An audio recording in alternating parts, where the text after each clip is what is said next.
அவராக இருக்க கொண்டு தான் அவரால் ஹீரோவாக நடிச்சுட்டு வில்லனாக நடித்து திருப்பி ஹீரோவாக வர முடிஞ்சுது. ஸோ இது வந்து அவ்வளோ சீக்கிரம் வந்து யாரும் வந்து பண்ண மாட்டாங்க.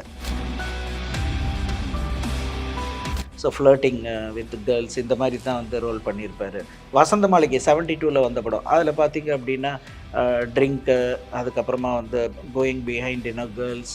ஸோ இப்படி தான் வந்து இருக்கும் அந்த ஸ்டோரி. ஸோ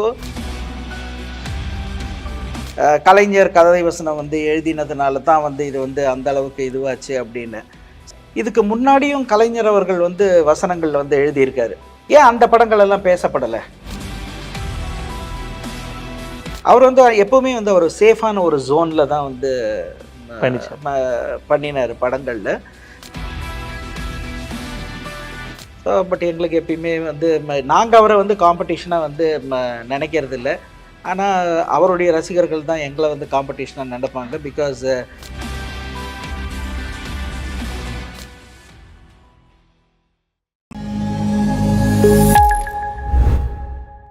சினிமா தொடர்பான நேர்காணல்கள் பலவற்றை நமது நாதஸ் நடத்தி வரும் வேளையில் தற்போது நம்முடன் இணைந்திருப்பவர் நடிகர் சுப்பிரமணி மற்றும் சினிமா விநியோகஸ்தரும் கூட.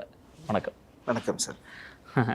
எல்லா நடிகர்களுக்கும் சிவாஜி சார் ஏன் ஒரு இன்ஸ்பிரேஷனாகவே இருக்காரு சார்? அது காரணம் என்ன அப்படின்னா, ஒன்று வந்து டெடிக்கேஷன் சார். ஒரு நடிகர் வந்து ஒரு கம்ஃபர்டபுளான ஒரு ரோலில் தான் மெஜாரிட்டி பீப்புள் வில் லைக். ஏன்னா வந்து படம் வந்து வியாபாரம் அப்படிங்கிறது எந்த ஃபிலிம்லேயும் வந்து ஒரு மஸ்ட்டு. ஸோ ஒரு ஹீரோ வந்து ஒரு வியாபாரமாக ஆகக்கூடிய ஒரு ஹீரோவாக என்ன அப்படின்னா, ஒரு என்டர்டெயின்மெண்ட் ஓரியன்டான ஒரு ஃபிலிம்ஸ் அதில் தான் வந்து முக்கால்வாசி பேர் வந்து கம்ஃபர்டபுளாக இருப்பாங்க. ஸோ இப்போ வர ஜென்ரேஷன் பார்த்திங்க அப்படின்னா வந்து ஒரு படத்தில் ஒருத்தருக்கு நடிக்கிறதுக்கு ஃபஸ்ட்டு டைம் ஆப்பர்ச்சுனிட்டி கிடைக்குதுன்னா அந்த படம் என்டர்டெயின்மெண்ட் ஓரியன்ட் சப்ஜெக்டாக இருக்கா என்னன்னு தான் வந்து அவங்களே வந்து பார்க்குறாங்க. ஸோ அந்த மாதிரியான ஒரு காலகட்டத்தில் வந்து சிவாஜி சார் பார்த்திங்க அப்படின்னா அவருடைய கெரியரில் எவ்ரி 10 years பார்த்திங்கன்னா வந்து ரொம்ப டிஃப்ரெண்ட்டாக வந்து இருக்கும். ஹீரோவாக ஆக்ட் பண்ணியிருப்பார்.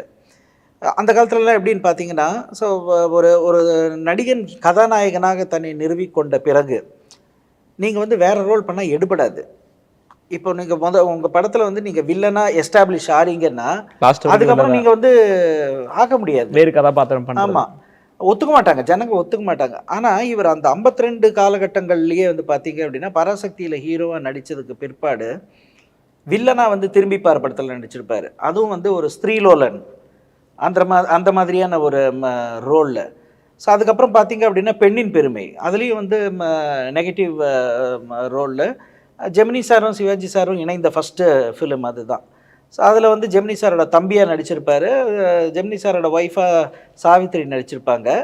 ஸோ அவங்கள எதிர்த்துட்டு அந்த ப்ராப்பர்ட்டி இதெல்லாம் வந்து இது பண்ணுற மாதிரியான ஒரு ரோல். அதுக்கப்புறம் துளி விஷம்னு ஒரு படத்தில் வில்லனாக வந்து ஆக்ட் பண்ணுறாரு. ஸோ அதுக்கப்புறம் அந்த நாளில் வந்து தேச துரோகியா. ஸோ இதெல்லாம் அந்த காலத்தில் வந்து யாருமே செய்ய துணியாத ஒரு விஷயங்கள் வந்து இமேஜ் பார்க்காம. ஆமாம், நம்மளோட இமேஜ் போயிடும் அப்படின்ற ஒரு எண்ணம் இல்லை. கரெக்ட். அதுக்கப்புறம் பார்த்தீங்கன்னா ஹாஸ்யம் காமெடி சபாஷ் மீனா எடுத்துக்கிட்டிங்கன்னா அது பண்ணியிருப்பார். கல்யாணம் பண்ணி பிரம்மச்சாரி. ஸோ இந்த மாதிரி படங்கள் எல்லாத்துலேயும் விதவிதமான ஒரு கேரக்டர்ஸு எல்லாமே தன்னுடைய இது வந்து பாதிக்காத அளவில் வந்து அவர் வந்து பர்ஃபார்ம் பண்ணியிருப்பார். அவராக இருக்க கொண்டு தான் அவரால் ஹீரோவாக நடிச்சுட்டு வில்லனாக நடித்து திருப்பி ஹீரோவாக வர முடிஞ்சுது. ஹீரோ காப்பாவும் நடிக்கும். ஆமாம். ஸோ இது வந்து அவ்வளோ சீக்கிரம் வந்து யாரும் வந்து பண்ண மாட்டாங்க. ஸோ அதை வந்து அந்த 50s 60s எல்லாம் வந்து அவர் கண்டினியூஸாக ஈவன் 64 பார்த்தீங்கன்னா புதிய பறவையிலேயே நெகட்டிவ் ஷேட்ஸ் உள்ள ஒரு கேரக்டர் தான். இருவர் உள்ளம் 60s வந்த படம் தான். அதுலேயும் பார்த்தீங்க அப்படின்னா ஒரு ஃப்ளாம்பாயண்ட் கேரக்டர் தான் வந்து பண்ணியிருப்பார். ஸோ ஃப்ளர்ட்டிங் வித் கேர்ள்ஸ் இந்த மாதிரி தான் வந்து ரோல் பண்ணியிருப்பார். வசந்த மாளிகை 72ல் வந்த படம். அதில் பார்த்தீங்க அப்படின்னா ட்ரிங்க்கு, அதுக்கப்புறமா வந்து கோயிங் பிஹைண்ட் கேர்ள்ஸ். ஸோ இப்படி தான் வந்து இருக்கும் அந்த ஸ்டோரி. ஸோ அந்த மாதிரியான ரோல் பண்ணிவிட்டு அதுவும் பெரிய ஹிட் ஆகும், அதே மாதிரி நல்ல ஒரு ரோல் பண்ணும்போது அதுவும் வந்து ஹிட் ஆகும். ஸோ இந்த ஒரு டிஸ்டிங்ஷன் வந்து அவருக்கு தான் இருக்குது. மேபி அரசியல் காரணங்களுக்காக மற்றவங்க அதெல்லாம் பெருசாக பேசாமல் இருக்கலாம். ஸோ பட் எனக்கு தெரிஞ்ச வரைக்கும் இன்றைக்கி இண்டஸ்ட்ரியில் அவரை எல்லோரும் அப்பா அப்பான்னு தான் கூப்பிடுறாங்க. ஆமாம். ஸோ நம்ம யாரை வேணால் அம்மானு கூப்பிடலாம். ஓகே. ஸோ அது வந்து இது இல்லை. ஆனால் அப்பான்னு நம்ம வந்து டக்குன்னு வந்து எல்லாரையும் வந்து கூப்பிட வந்து முடியாது. வார்த்தை சொல்வதற்கு ஒரு சங்கோஜம் இருக்கு. ஆமாம். ஸோ பட் அவர் அந்த மாதிரி கூப்பிடுறாங்க அப்படின்னா தேட் இட் செல்ஃப் ஷோஸ் அவருக்கு மேலே எவ்வளோ பெரிய ஒரு ரிகார்ட்ஸ் அண்ட் ரெஸ்பெக்ட் வச்சுருக்காங்க அப்படின்னு இங்கே மாத்திரம் இல்லை. ஸோ ஈவன் கேரளாவாக இருக்கட்டும், இல்லைன்னா வந்து ஆந்திராவாக இருக்கட்டும், ஆர் நார்த்தாக இருக்கட்டும். நார்த் வந்து அப்போல்லாம் இங்கே இருக்கிறவங்க அங்கெல்லாம் போனால் ஷைனே பண்ண முடியாது. ஆனால் இவர் 1950ஸ்லேயே வந்து தேவானந்தை வச்சு படம் பண்ணியிருக்காரு, ப்ரொடியூஸ் பண்ணியிருக்காரு, அசோக் குமாரை வச்சு ப்ரொடியூஸ் பண்ணியிருக்காரு. ஸோ எந்த அளவுக்கு வந்து அவர் பேரில் ஒரு ரிகார்ட்ஸ் இருந்தது அப்படின்னா அதெல்லாம் இப்போ ஒரு பாசிபிளாக இருந்திருக்கும் அப்படின்னு சொல்லிட்டு ஐ வாஸ் ஒண்டரிங் மேபி அதெல்லாம் வந்து அதனால தான் அவருடைய ரெஸ்பெக்ட் வந்து அவ்வளோ இதுவாக இருக்கு. சிவாஜி சார் அப்படின்னாலே டயலாக் டெலிவரி அதுதான் எல்லாருக்கும் தெரிஞ்ச விஷயம். உங்களுக்கு அந்த மாதிரி சிவாஜி சாரோட டயலாக் நான் அந்த சின்ன வயசில் மனப்படமாக பேசுவேன் அப்படி ஏதாவது உண்டா? சின்ன வயசில் நான் எப்போ வேணாலும் பேசலாமே, இப்போ கூட பேசுவீங்க? தாராளமாக பேசலாம், தாராளமாக. ஸோ பராசக்தியில் அந்த கோர்ட்டு சீனு இதெல்லாம் வந்து எல்லாருக்குமே ரொம்ப ஃபேவரேட்டு சீன் அது. ஸோ நீதிமன்றம் விசித்திரம் நிறைந்த பல வழக்குகளை கண்டிருக்கிறது, பல விந்தையான மனிதர்களையும் சந்தித்திருக்கிறது. இந்த வழக்கு விசித்திரமும் அல்ல, வழக்காட வந்திருக்கும் நான் விந்தையான மனிதனும் அல்ல. வாழ்க்கை பாதையிலே சர்வசாதாரணமாக தென்படக்கூடிய ஜீவன்தான் நான். கோவிலிலே குழப்பம் விளைவித்தேன், பூசாரியை தாக்கினேன், குற்றம் சாட்டப்பட்டிருக்கிறேன், இப்படியெல்லாம் நீங்கள் எதிர்பார்ப்பீர்கள் நான் இவற்றை எல்லாம் மறுக்கப் போகிறேன் என்று. இல்லை, நிச்சயமாக இல்லை. கோவிலிலே குழப்பம் விளைவித்தேன், கோயில் கூடாது என்பதற்காக அல்ல, கோயில் கொடியரவின் கூடாரமாய் இருக்கக்கூடாது என்பதற்காக. பூசாரியை தாக்கினேன், அவன் பக்தன் என்பதற்காக அல்ல, பக்தி பகல் வேஷமாகிவிட்டதை கண்டிப்பதற்காக அப்படின்னு சொல்லும்போது ஒரு வக்கீல் எழுந்திருப்பார். ஸோ உனக்கே நக்கரை, உலகத்தில் எவருக்கும் இல்லாத அக்கறை என்று கேட்பீர்கள். நானே பாதிக்கப்பட்டேன், நேரடியாக பாதிக்கப்பட்டேன். திருப்பியும் எந்திரிப்பார். சுயநலம் என்பீர்கள். ஆம், இதுவும் ஒரு வகை சுயநலம் தான். ஆகாரத்திற்காக அழுக்கை சாப்பிட்டு தடாகத்தை சுத்தப்படுத்துகிறதே மீன். அதை போல என்னை குற்றவாளி என்கிறார்களே, இந்த குற்றவாளியின் பாதை சிறிது பின்னோக்கி சென்றிருந்தால் அவன் கடந்து வந்துள்ள காட்டாறுகள் எத்தனை என்பதை கணக்கு பார்த்திருக்க முடியும். பாட்டெடுக்கும் குயில்கள் இல்லை என் பாதையில், படம் எடுக்கும் பாம்புகள் நெளிந்திருக்கின்றன. தென்றலை தீண்டியதில்லை நான், தீயை தாண்டி இருக்கிறேன். கேளுங்கள், தீர்ப்பு எழுதுவதற்கு முன் தயவு செய்து கேளுங்கள் என் கதையை. அப்படி வந்து போகும்.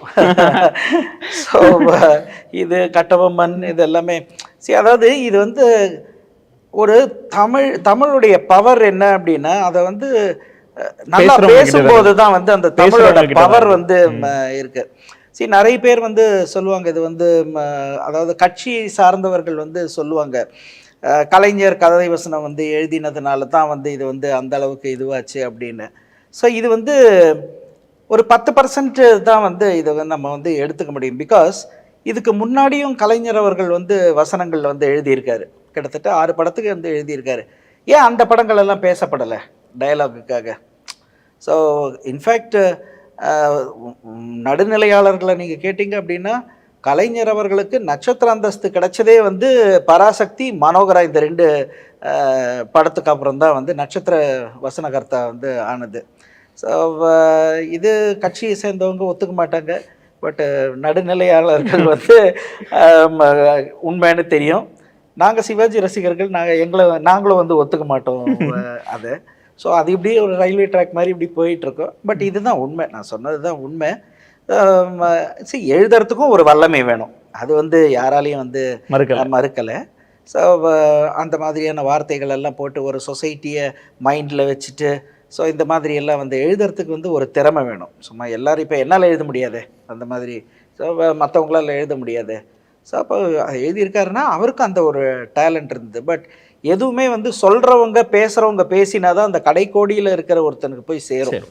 ஸோ இப்போ 6-7 படங்களுக்கு எழுதிய கலைஞர் அவர்களுடைய வசனங்கள் அந்த நிலையை வந்து அடையவில்லை. இப்போ 52 சிவாஜி சார் வந்து பேசும்பொழுது தான் ரோட்டில் போகிறவங்க கூட வந்து ஓடினால் வாழ்க்கையின் ஓரத்திற்கே ஓடினால் வந்து சொல்கிறான். ஸோ அப்போ அதுதானே நமக்கு வந்து உண்மையாக இருக்குது. எம்ஜிஆர் சார் எப்படி பார்ப்பீங்க ஒரு சிவாஜி ரசிகரா? அதாவது அவருடைய பாதை வந்து வேறு, இவருடைய பாதை வேறு. ஸோ இன்ஃபேக்ட் எம்ஜிஆர் சாரும் நல்ல படங்கள் வந்து கொடுத்துருக்காங்க, அதெல்லாம் மறுக்கிறதுக்கே வந்து இல்லை. ஸோ நம்ம வந்து அந்த ஒரு வயசில் வந்து அந்த ஒரு ஃபேன் ஃபைட்டு இதெல்லாம் வந்து இப்போ இப்படி ரஜினி, கமல், விஜய், அஜித், ஸோ இந்த மாதிரி அப்போ ஃபேன் ஃபைட்டில் நம்ம 1000 பேசலாம். ஆனால் ஒரு நடுநிலையாக பார்த்ததுன்னா அவரும் ஒரு சிறந்த நடிகர் தான். அவர் நடிக்க மாட்டேன், எனக்கு நடிக்கலாம் தெரியாதுன்னெல்லாம் வந்து சொல்லலை. அவரை வச்சு படம் பண்ணினவங்க அந்த மாதிரி படம் அவருக்கு கொடுக்கல.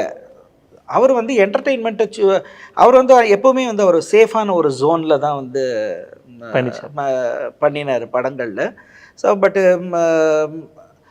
அந்த 60 காலகட்டங்களுக்கு பிறகு தான் அவர் வந்து அந்த மசாலாக்களை தேடி வந்து அதிகம் வந்து போனது. அதுக்கு முன்னாடி நாம் அப்படின்னு ஒரு படம் பண்ணியிருக்காரு. ஸோ சதி லீலாவதியில் அவருடைய கெரியர் ஆரம்பித்து நாம்னு ஒரு படம் பண்ணார், சர்வாதிகாரிங்கிற ஒரு படம் பண்ணார். ஸோ அந்தமான் கைதி அப்படின்னு சொல்லிட்டு ஒரு படம் பண்ணார். இதிலெல்லாம் வந்து நல்ல ஒரு நடிப்பை வெளிப்படுத்திய ஒரு நடிகர் தான் எம்ஜிஆர் அவர்கள். அதுக்கப்புறம் பாசம்னு 60s பாசம்னு ஒரு படம் பீம்சிங் எடுத்தார் அவரை வச்சு. பட் அன்ஃபார்ச்சுனேட்லி அந்த படம் வந்து சரியாக போகலை. அந்த படத்தில் நல்லா ஆக்ட் பண்ணிருப்பார். ஸோ அது அவருடைய பாதை. ஸோ பட் எங்களுக்கு எப்பயுமே வந்து நாங்கள் அவரை வந்து காம்படிஷனாக வந்து நினைக்கிறது இல்லை. ஆனால் அவருடைய ரசிகர்கள் தான் எங்களை வந்து காம்படிஷனாக நினைப்பாங்க. பிகாஸ் ரெண்டு பேருக்குமே ஃபண்டமெண்ட்லி ஒரு வித்தியாசம் இருக்குது. எம்ஜிஆர் அவர்களுடைய படங்கள் நீங்கள் பார்த்தீங்க அப்படின்னா அவர் நடித்த காலகட்டங்களில் அவர் 42 வருஷம் சினிமாவில் வந்து இருந்திருக்காரு. ஸோ 42 வருஷத்தில் 136 படங்கள் தான் அவரால் வந்து அவரை வச்சு தயாரிச்சிருக்காங்க. ஓகே, பட் இதே 136 படங்களை சிவாஜி சாரை வச்சு 15 வருஷத்தில் தயாரிச்சிருக்காங்க தமிழ் சினி ஃபீல்டில். ஸோ ஒரு வருஷத்தில் 3 எம்ஜிஆர் படம் வருது அப்படின்னா சிவாஜி சார்து வந்து 52லேருந்து 53லேருந்து 1989 வரைக்கும் தொடர்ந்து வந்து 8 படம் 9 படம் 8 படம் 9 படம் வந்து வருஷம் வந்து வரும். 82லலாம் பார்த்தீங்க அப்படின்னா 13 படத்தில் நடிச்சிருக்காரு சிவாஜி சார் ஹீரோவாக. ஸோ அப்போது மார்க்கெட் வேல்யூ வந்து அவருக்கு ஒரு விதமாக இருந்திருக்கு அப்படின்னா இவருக்கு என்றைக்குமே வந்து கன்சிஸ்டண்ட்டாக வந்து மார்க்கெட் வேல்யூ இருந்திருக்கு. ஏன்னா ஒரு படம் வந்து வியாபாரம் ஆகலை, ஒரு படம் வந்து தோல்வி அடையுது தொடர்ந்து அப்படின்னா அந்த நாயகனை வச்சு யாரும் வந்து எடுக்க மாட்டாங்க. பட் இவர் வருஷம் 9 படம் 10 படம்லாம் வந்து பண்ணிகிட்ருக்காரு அப்படின்னா அவருடைய படங்கள் சக்ஸஸ் ஆகுது அப்படிங்கிறது தானே. ஸோ அண்ட் மோரோவர் இவருக்கும் அவருக்கும் நிறைய வித்தியாசங்கள் இருக்குது. ஸோ நீங்கள் யூடியூப்லேயே நிறைய பழைய தயாரிப்பாளர்களுடைய வீடியோஸ் எல்லாம் எடுத்து பார்த்தீங்கன்னா அவங்க 2 பேருக்கும் இருக்கிற டிஃப்ரென்ஸாக என்ன சொல்லுவாங்க அப்படின்னா, இப்போ EVR அப்படின்னு சொல்லிட்டு ஒரு ராமண்ணா டைரக்டர் ராமண்ணா அவர்களுடைய ரிலேஷன் தான் EVR பிக்சர்ஸு. அவருடைய இன்டர்வியூ ஒன்று இருக்குது. அதில் வந்து பார்த்திங்கன்னா சித்ரா லக்ஷ்மணன் சார் கேள்வி கேட்டிருப்பார். அவர் ஒரு எம்ஜிஆர் சார் படத்தை வந்து முடிக்கிறதுக்கு 1 வருஷம் எடுத்திருக்காரு.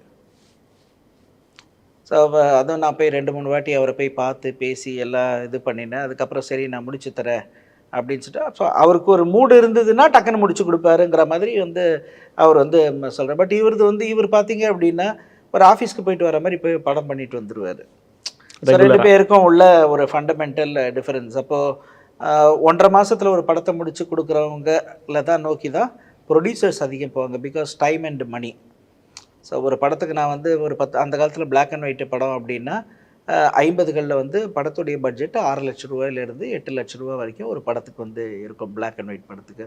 ஸோ அது 60களை தாண்டி போகும்போது வந்து 10லேருந்து 12 லட்சம் ரூபா 15 லட்சம் வரைக்கும் போகும் நடிகைகள் இதெல்லாம் பொறுத்து.